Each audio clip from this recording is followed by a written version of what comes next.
professoras da rede estadual e das redes municipais de ensino. A gente vai falar aqui brevemente sobre uma das unidades temáticas da Base Nacional Comum Curricular, que é a unidade Grandezas e Medidas. Para nós começarmos a falar disso, só relembrarmos que a Base Nacional ela estabelece para a matemática 5 unidades temáticas. E essas unidades temáticas são os números, a álgebra, a geometria, grandezas e medidas, probabilidade e estatística.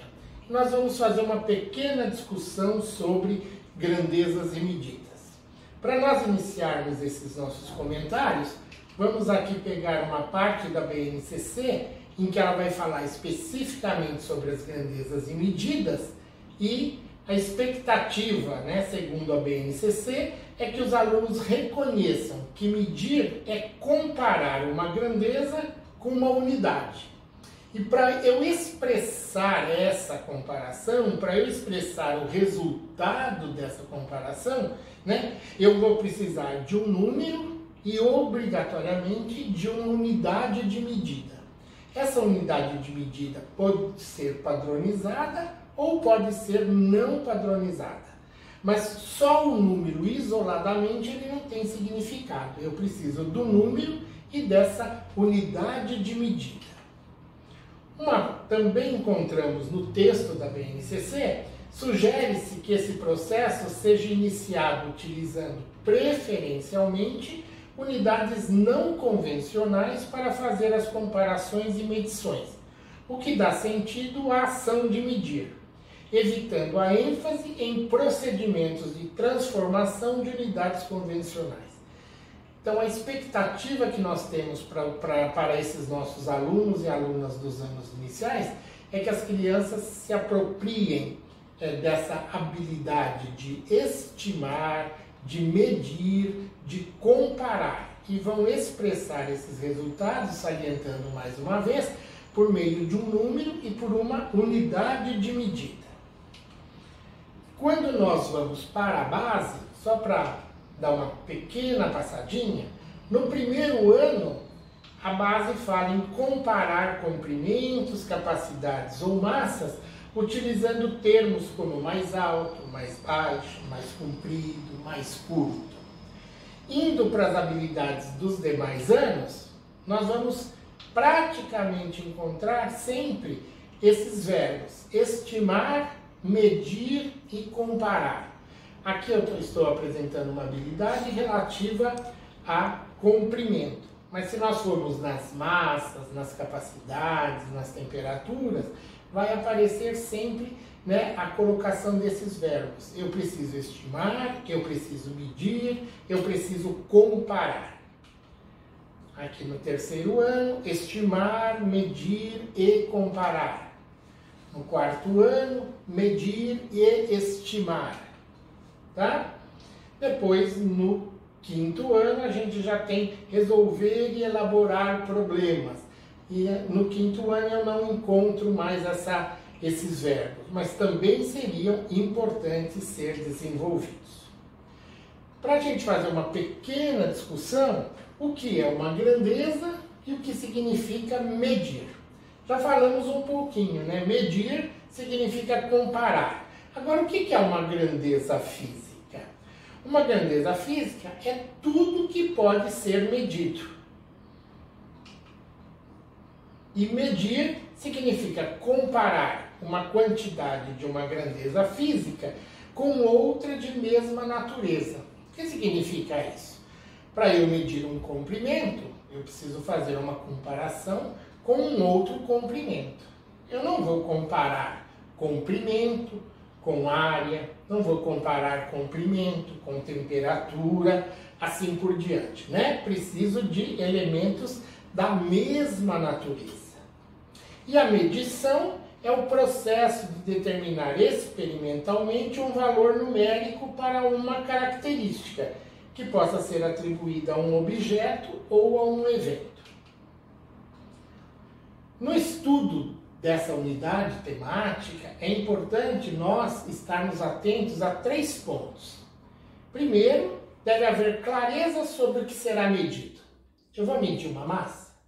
Eu vou medir um comprimento? Eu vou medir uma temperatura?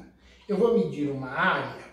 Então, primeira coisa, de qual grandeza nós estamos falando? Com qual grandeza nós estamos trabalhando? Eu preciso escolher um instrumento adequado para realizar a medição e a unidade de medida. E quando a gente coloca aqui um instrumento adequado, não precisa ser um instrumento padronizado, né? Eu posso utilizar o meu passo, né? Então, qual vai ser a minha unidade de medida? Vai ser o meu passo. E o meu instrumento de medida também é o meu passo, né? É o tamanho aí do meu passo. E expressar o resultado dessa medição, indicando de modo inseparável um número e uma unidade de medida. Isso a gente já havia comentado um pouquinho. As crianças devem desenvolver essa habilidade para estimar. E sempre eu falo, para eu estimar, eu preciso ter referenciais, né? Se a criança ela não tem ideia do que é 1 metro, de alguma coisa que pese 1 quilograma, como é que eu posso estimar o peso de um bebê? Como é que eu posso estimar o peso de um cachorrinho? Né? Eu preciso ter elementos de comparação para realizar essa estimativa, tá? Para isso, as crianças devem realizar atividades que propiciem a construção de imagens mentais das unidades de medida padronizadas mais utilizadas. Quer dizer, no desenvolvimento dos anos fundamentais, eu quero que as crianças, no decorrer, né, do seu aprendizado, que elas tenham ideia mentalmente de quanto é 1 metro, de quanto é 1 centímetro, né? Que ao segurar um caderno, elas possam evocar mentalmente 1 quilograma de açúcar e possam fazer comparações disso. E para isso, eu trago só um pouquinho este exemplo, né? E, por exemplo, proponho, você pode estimar a altura de um elefante? Se eu já vi um elefante, eu posso talvez fazer comparações. Se eu não vivenciei essa experiência, como é que eu vou estimar a altura de um elefante? Eu coloco essa ilustração, essa fotografia, eu vejo um elefante, mas aqui eu não tenho elementos de comparação. Então, como é que eu posso avaliar, né, qual é a altura desse elefante sem elementos de comparação?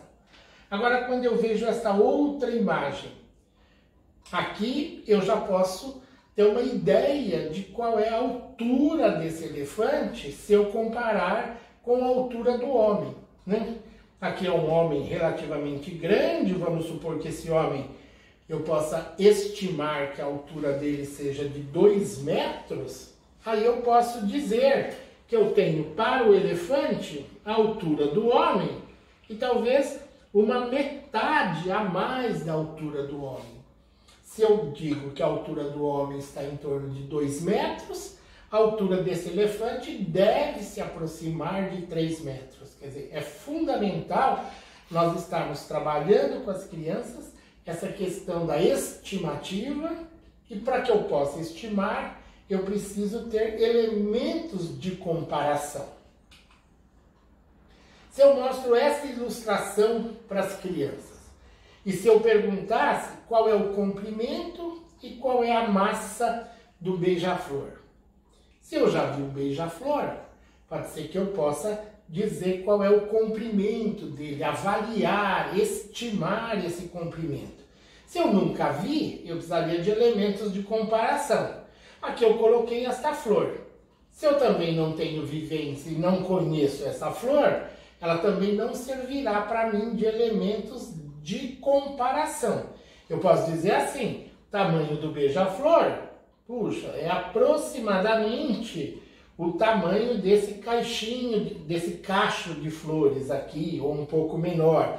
Mas transformar isso, né, numa unidade de medida convencional, eu precisaria ter outros elementos, outras vivências. E aí eu trouxe esta informação. Os beija-flores são aves de pequeno porte, que medem em média de 6 a 12 centímetros de comprimento e pesam de 2 a 6 gramas. Medem de 6 a 12 centímetros. Posso trabalhar com a régua com as crianças e ter ideia do tamanho do beija-flor. Mas e essa questão de 2 a 6 gramas? Quando eu estava trabalhando isso com as crianças, na época que eu ainda estava na ativa na escola, eu fiz a opção de trazer a caixa de bis. E aí, trazendo a caixa de bis, que pesa 126 gramas e tem 20 unidades, cada bis pesa em torno de 6 gramas, aproximadamente 6 gramas. E a gente desenvolveu uma atividade, eu pedi para as crianças, então, fecharem os olhos e coloquei uma unidade de bis na mão de cada criança, né? E aí, para que as crianças avaliassem, né, tivessem a sensação do que seriam 6 gramas. E alguns comentários bastante interessantes, né? Puxa, eu quase não sinto isso aqui na minha mão. Então, se 6 gramas é isso, se eu pegar 1 grama e colocar na minha mão, eu praticamente não vou sentir nenhum peso aqui na minha mão, né? E aí, eu acho que são coisas interessantes para a gente poder trabalhar com as crianças. Lembrar sempre que eu preciso ter elementos para fazer essa estimativa. E em seguida eu vou mostrar uma atividade para vocês, né, de como estimar uma medida de comprimento que eu também desenvolvi com as crianças. Só que não vou apresentar para vocês uma gravação com as crianças, que eu não tenho registrada, e aí eu fiz um vídeo aqui em casa bastante simples para trabalhar isso com vocês. Tá bem? Então agora nós vamos para a próxima atividade.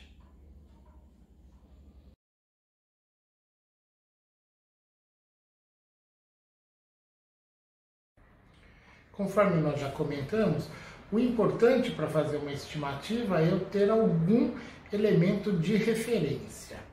Aqui nós vamos fazer uma atividade para estimar um comprimento. E para isso eu tenho um helicóptero, eu tenho uma fita métrica que eu utilizei para marcar exatamente 1 metro. E se eu tiver, eu posso usar a trena também. Senão, a fita métrica será suficiente. Em que vai consistir essa atividade? Eu vou fazer o lançamento do helicóptero e vou verificar a distância que ele vai atingir no meu lançamento e vou fazer uma estimativa pela minha percepção visual ou por alguma unidade de medida não padronizada. E no segundo momento, eu vou realizar a medição dessa distância e comparar com a minha estimativa. Então vamos lá. Então eu vou fazer o lançamento. Aqui no chão eu tenho o piso, que também poderia ser um referencial, né, de medida de comprimento para mim, mas eu optei por colocar essa fita métrica aqui com 100 centímetros, 1 metro de comprimento. Agora eu vou fazer o lançamento do meu helicóptero e vou verificar a distância que ele atingiu. No primeiro momento, eu vou usar a minha percepção visual. Aqui tem 1 metro, eu acho que mais ou menos aqui tem 2 metros, eu tenho mais que 2,5 metros, tenho menos que 3 metros. Eu acho que eu poderia avaliar isso 2,70 metros, 2,80 metros. Eu também poderia utilizar aqui, né, tomar a minha medida de 1 metro, 2 metros, aqui para mim está dando quase 3 metros. E agora eu vou pegar a fita métrica, eu vou pegar a trena e com a trena eu vou realizar a medição efetiva. Depois eu ajeito ali certinho no início. E tenho lá. E aqui, na verdade, eu tenho 3 metros e mais 20 centímetros. Tenho 3 metros e 20. Vejam, a gente fez uma estimativa. Uma estimativa não é obtenção do valor exato, né? Mas eu quero uma obtenção de um valor razoavelmente aproximado, tá bem?